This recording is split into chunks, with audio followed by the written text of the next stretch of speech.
Shalom. Ya puji Tuhan. Nek doa malam kayak gini terus puji Tuhan saudara ya. Ini libur-libur ya banyak yang hadir. Nah saudara-saudara 1 minggu ini ya hampir tiap hari ada banyak dia mengaku jemaat online kita. Ya hari ini aja ada yang dari Kupang, Sumbawa tadi, Manado, terus plus 44 negara mana ya? Plus 44. Iya. Tadi juga ngubungin terus yang di Jakarta. Malah gini ya. Pak doakan. Oh Jerman. Oh ya berarti tadi dari Jerman.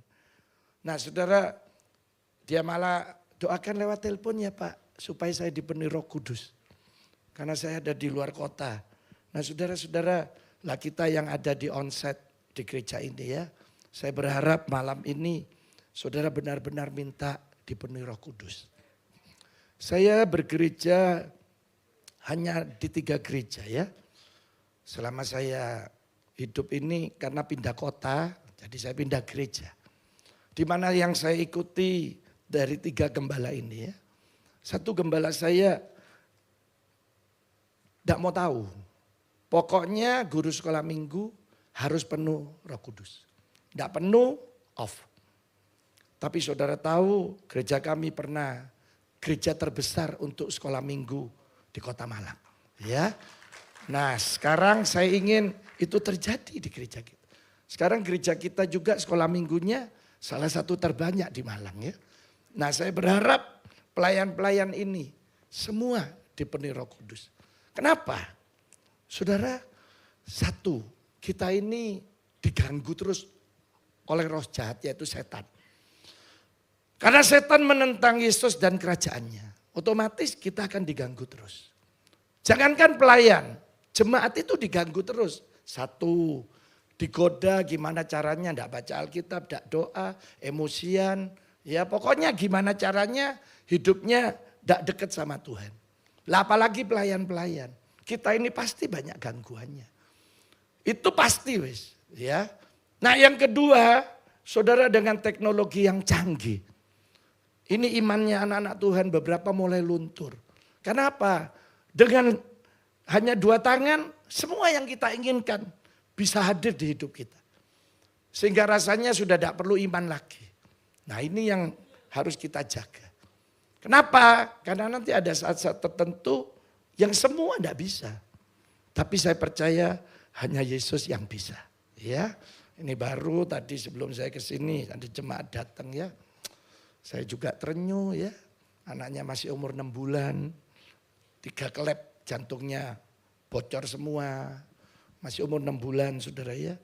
Terus juga beberapa organ tubuhnya menurut dokter ya diagnosa seperti ini. Sekarang kasih makan pasti tumpah. Tiap makan tumpah ya. Nah saudara-saudara kadang kita berpikir ya, saya kurang kita ini ya. Padahal kita sudah dapat banyak dari Tuhan. Tapi saya mau katakan sama saudara hari ini. Sebenarnya puncak dari semua kehidupan kita itu dipenuhi Roh Kudus.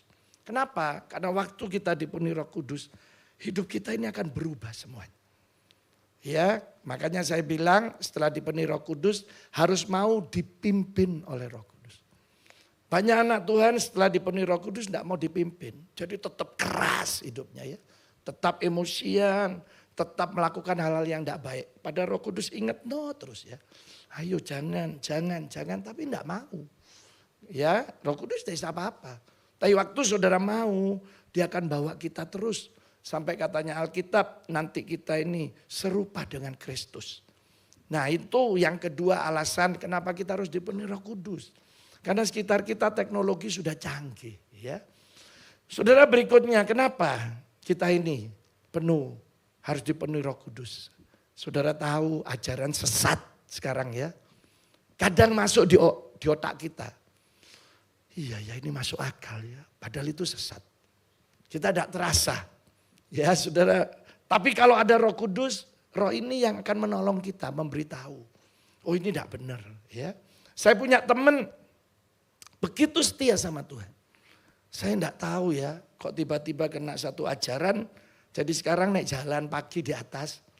Itu ya selalu tangannya dua gini ya. Kadang saya panggil, "Hei!"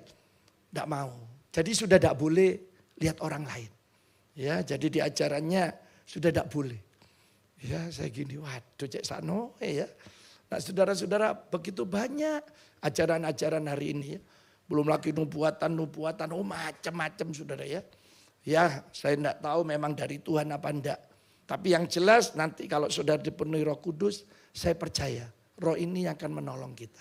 Mari kita lihat lewat 1 Korintus 12 ayat 3. Kita akan tahu betapa Roh Kudus nanti satu-satunya kuasa ya.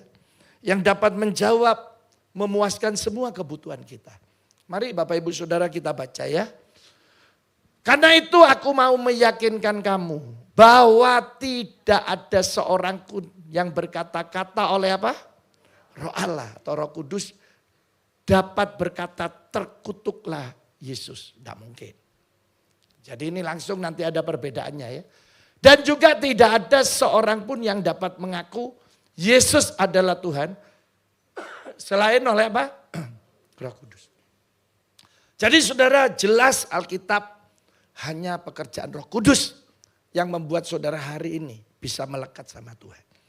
Ya, pekerjaan setan tidak mungkin.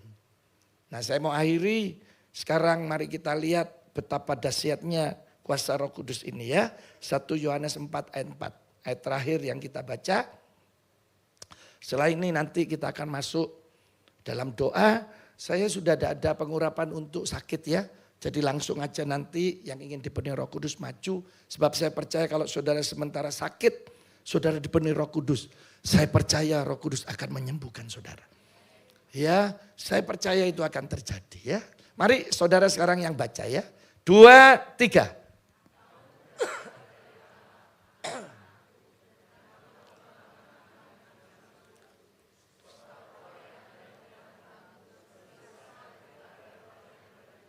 Iya, saudara lihat ya, Roh Allah yang ada di dalam kamu apa?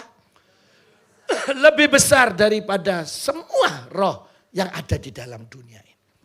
Ya saudara percayai nanti Roh Kudus, Roh Allah yang ada dalam hidup kita. Jauh lebih hebat, lebih luar biasa dari semua roh yang ada di dunia ini. Ya saudara-saudara, waktu saya di Jawa Tengah ada seorang ibu yang bukan anak Tuhan. Bisa lihat setan.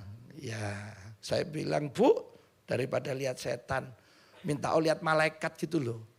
Sing api-api ayo ojo sing elek-elek ya. Saudara, dia yang ngomong sendiri loh, ke bosnya dan teman-temannya. Tadi waktu Pak Pendeta Samuel doa, saya lihat setannya banyak. Dalam nama Yesus, setan ini loh, bisa keluar semua, bersih semua. Wah, memang ya, luar biasa disebut nama Yesus ini, ajaib ya. Nah saudara-saudara hari ini kita tidak tahu di sekitar kita ya.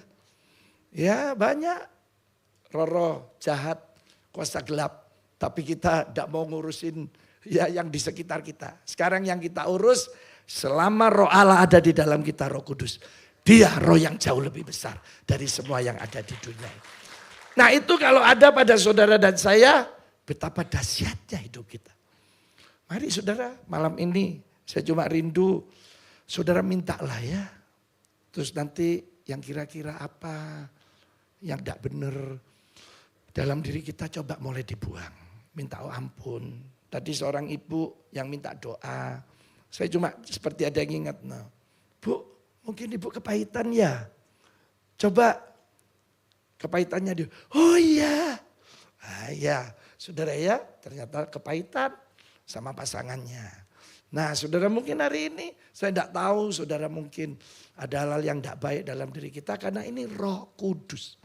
Dia kudus, dia akan tinggal di tempat yang kudus. Saudara ada 24 jam pengampunan yang Yesus berikan. Nah saya cuma berharap pelayan-pelayan dipenuhi Roh Kudus. Itu untuk saudara. Ya, saya jauh-jauh hari mungkin bertahun-tahun saya sudah ngomong, ayo dipenuhi Roh Kudus, dipenuhi Roh Kudus. Bukan sekarang saja. Ya, tapi sudah jauh-jauh hari. Ya, bukan saudara terus bilang loh, kok baru sekarang? Enggak. Dan ini untuk saudara kok. Di sini ada Pak Wilung, ini Bu Erina. Ya, Saya telepon-teleponan sebelum Pak Wilong berlibur ini ya. Ya, Pak Wilong ini saya tahu karena dari awal ikut gereja kita ya. Sekarang ketua Diaken Asyir. Saudara, ya waktu saya meresmikan rumah kosnya ya. Rumah sama kos. Nah, kesaksiannya Pak Wilong nanti boleh tanya ya. Kalau dia doa dengan akal budi, ya seperti kita doa biasa gini, banyak gangguannya. Jadi saya mau punya rumah kos ya Tuhan. Nah, nanti ada yang ganggu ya, setan ini ya.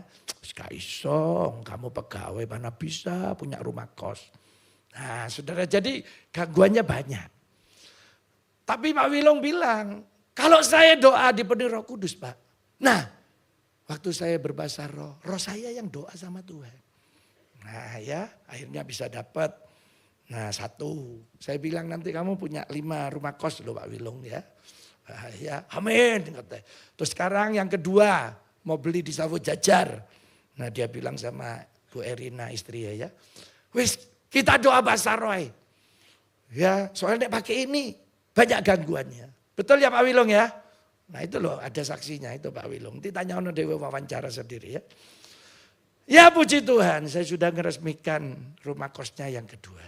Nah ini nanti OTW.